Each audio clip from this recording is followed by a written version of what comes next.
In Madrid, during the early 1990s, the story of Veronica's ill-fated attempt to reach her deceased father through an Ouija board spread like wildfire through the city's rumor mill. Though many doubted its authenticity, those who witnessed the events firsthand knew the chilling truth that lurked beneath the surface.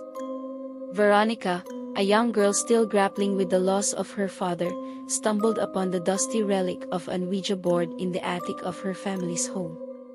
Despite the warnings of her friends, she felt an inexplicable pull towards the board, an overwhelming desire to make contact with her father's spirit.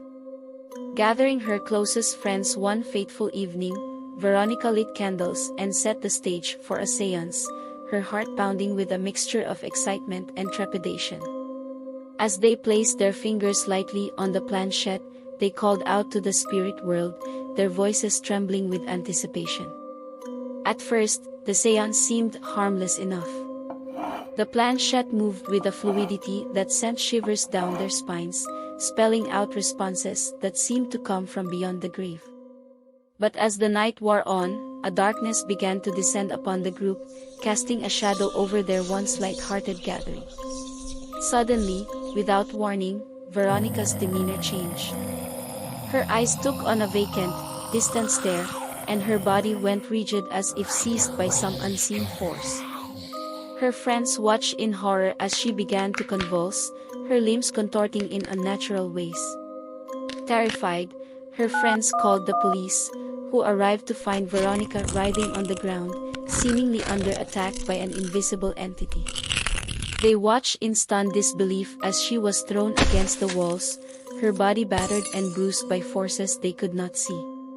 With no other option, the police rushed Veronica to the hospital, where doctors struggled to understand the nature of her affliction. Despite their best efforts, Veronica's condition continued to worsen, her body racked with pain as the malevolent force tightened its grip. In her hospital bed, Veronica lay in a state of delirium, her body ravaged by the unseen forces that had taken hold of her. Her loved ones gathered around her, their hearts heavy with grief and fear as they watched her slip further and further away. In her final moments, Veronica's eyes fluttered open one last time, a glimmer of recognition flickering in their depths. With a whispered prayer on her lips, she drew her last breath, her spirit finally finding peace after a harrowing battle against the forces of darkness. The tragic tale of Veronica's possession spread like wildfire through the city, a cautionary reminder of the dangers that lurk in the unknown.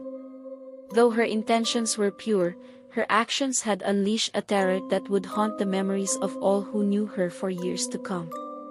And as her story faded into legend, the chilling truth of her fate remained etched in the minds of those who bore witness to the horrors that unfolded that fateful night in Madrid.